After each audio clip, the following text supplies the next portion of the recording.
So it was a Sunday, just like most every other Sunday. I got up, I went into the office early to get things ready for my responsibilities that morning for church. And things were going good. It was a good day. Matter of fact, it was a great day because it was Mother's Day. And so, Mother's Day in churches is one of the most highly attended holidays that we have in the United States. And so, the auditorium was filled with people. It just felt good to be singing and worshiping with the room being full. And we were doing a great job that morning. Our church was doing a wonderful job that morning of honoring mothers. We did some really cool, beautiful things, I remember, for that service.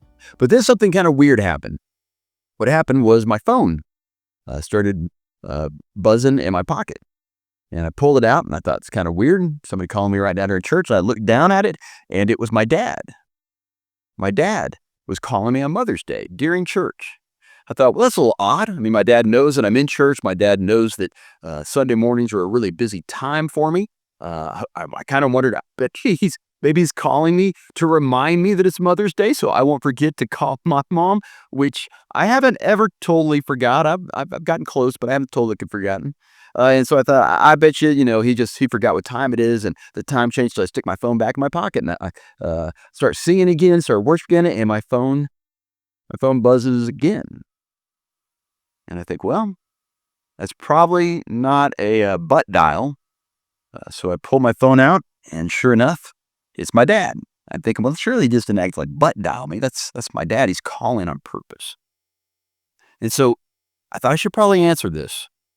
And so I went and I exited out the side door, and I pulled my phone out, and I pushed the button to call my dad. And from the moment that I pushed the button and I put my phone up to my ear, I went into a whole nother place in my spiritual imagination, in my heart, if that makes sense. I think it does make sense because you've done that. You've had those moments where all of a sudden you're here in this three-dimensional world, but everything kind of pauses for a moment because something big and significant has happened or maybe is about to happen. And you kind of pause and you kind of step out of yourself a little bit. And you start looking into maybe what could be happening in the future. Maybe like, I don't know what you're talking about, Rob. What are you talking about? No, you know what I'm talking about because you've had the phone call at 3 a.m. where you thought there's no good reason that somebody's calling me at 3 a.m. unless they've got bad news. And that moment of when you wake up, you hear the phone and you kind of realize what's going on and you go to grab the phone and you say hello, those few seconds right after you say hello, you start entering into this thought process.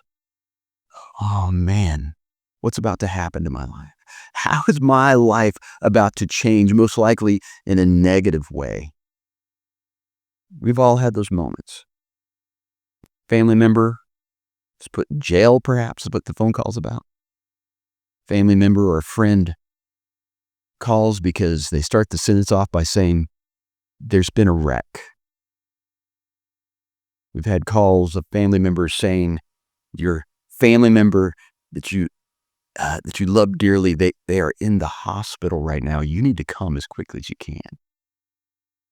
We've all had those moments where everything slows down and we jump in to that future of thinking, what's about to happen? How is my life about to change?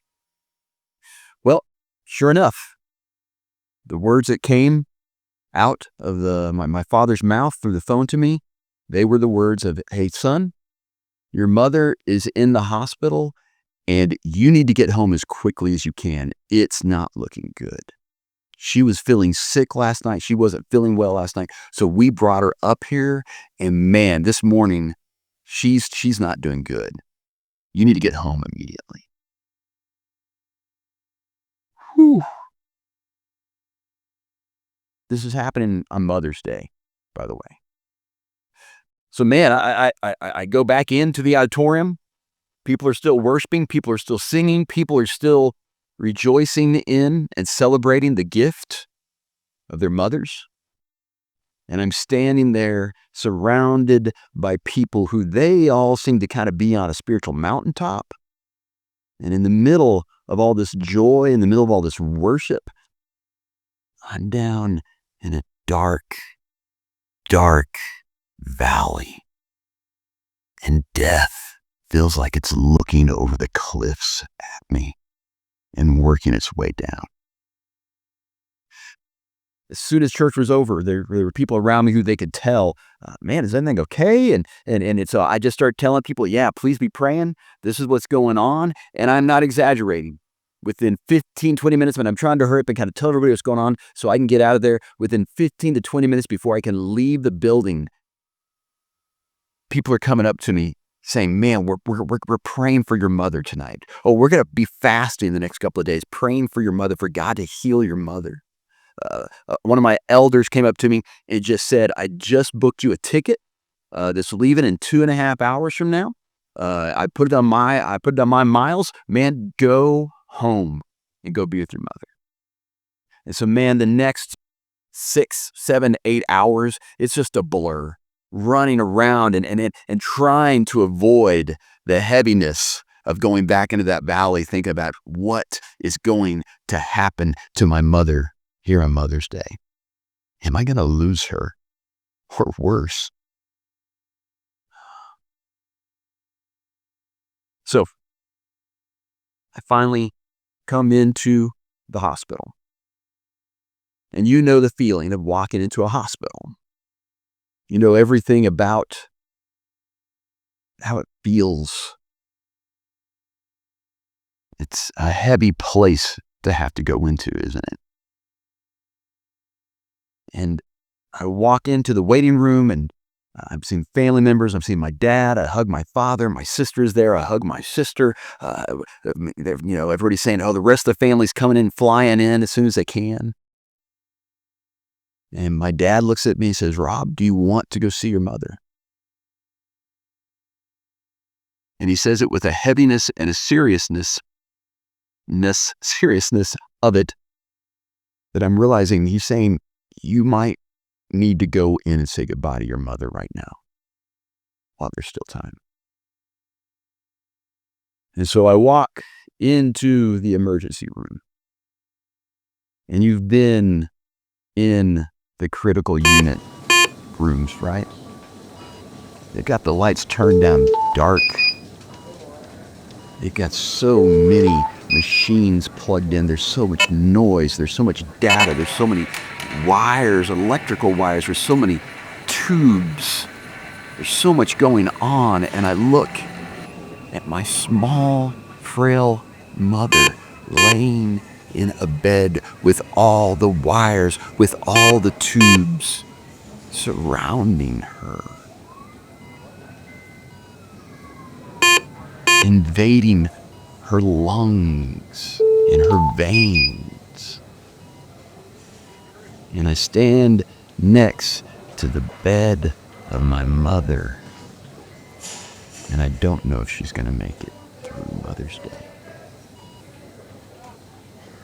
What happened is she had gotten ARDS, I believe is the medical term, and she had gotten a really bad case of, I guess, ARDS down in her lungs. And it was hard for her to breathe on her own. Her breath was wrestling to go into her and to come out of her enough to sustain her life. Her Ruach, as the Hebrews writers call it. Her breath, her Ruach, was not sustaining her. So machines would do the job for now. I stood there and I wept and I cried over my mother, and I did my best to say goodbye to the woman who gave me life. I stood there and I got ready to accept that she may enter death. And on Mother's Day, of all things, I hugged her. I kissed her the best I could on the head. I told her I loved her. I told her what she meant to me, and she probably didn't hear any of it. And then I left the ER room, and I went to the chapel. And there's something about a hospital chapel that when you enter into it, it's a heavy place to be, isn't it? Because you know the hundreds and thousands of people who have fallen down on this floor that you are now kneeling down on. And the span of where these people came from as far as what they thought about God. Some of them have served God their whole lives, and they're crying out to Him. They're saying, God, please keep giving your Ruach to my loved one.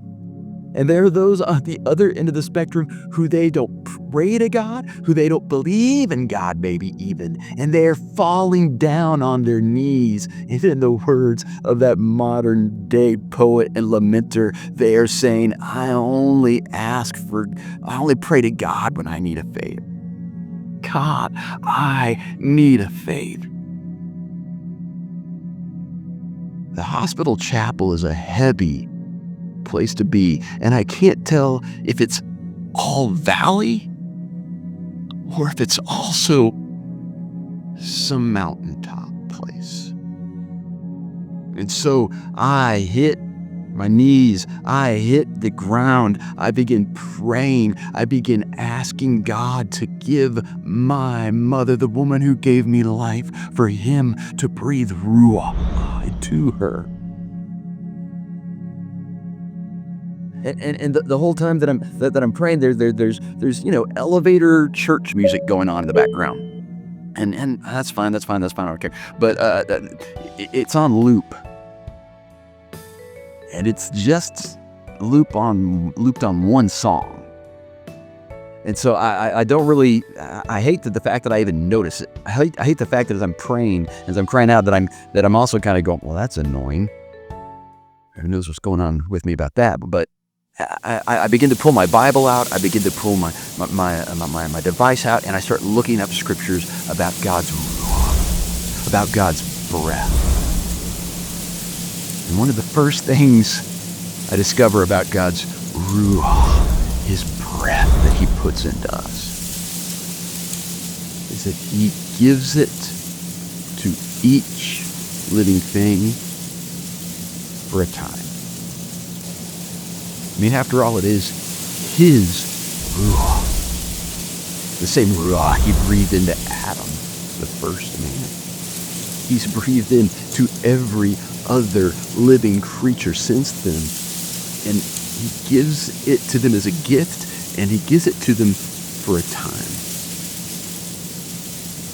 And there will come a time where He takes it back. I mean, after all, it is His to give and to take. And so I begin reading scriptures and stories about God's Ruach, about how Jesus, after He died, after His Ruach left Him, and He rose from the grave, and He came to the disciples to encourage them. It says that before He left, He breathed over His disciples. And I have moments where as I pray, I'm on a mountaintop experience with God. And I have moments in the same room, in the same hour, that I am down in the valley, weeping and angry and questioning, are you really good, God? I mean, good grief. It's Mother's Day. And finally, I quiet myself. Finally, I stop talking and I just sit down on the pew and I just start breathing. And I start thinking about the breath in my lungs and the lack of it up a few floors. And I finally silence myself. And I finally start to listen. That elevator music, that song just on repeat, on repeat. I know this song. I know this song. Oh. And when I realize what the song is, I fall to the ground. And all sorts of emotions came out. And I can't describe each one, but I'll tell you what, each one of them was worship. Because of the song that was playing. The words are, "This is the air I breathe. This is the air I breathe. Your Holy Spirit, Ruach, living in me. This is the Ruach. This is your Ruach." And you give it to each person for a time. And the time will come that you will take it back from them. I'm so happy to tell you, my mother has been revived. My God spared my mother's life. He sent his Ruach into her lungs abundantly, and it sustained her. There was no need for the wires. There was no need for the IVs. There was no need for the machines. It was just God breathing his Ruach back into my mother. And I rejoiced and I celebrate. And I hope you rejoice and I hope you celebrate. But I know there will come a day that my God requires the Ruach back from the woman who gave me life. And that the mother who gave me life, she will enter into death. And I will weep, and I will mourn, and I will spend time in the valley. But I will also rejoice. Because my God once again has breathed new life into the dead. That day is coming. Do you have God's Spirit dwelling in you? Trust me, it gives you life and life abundantly.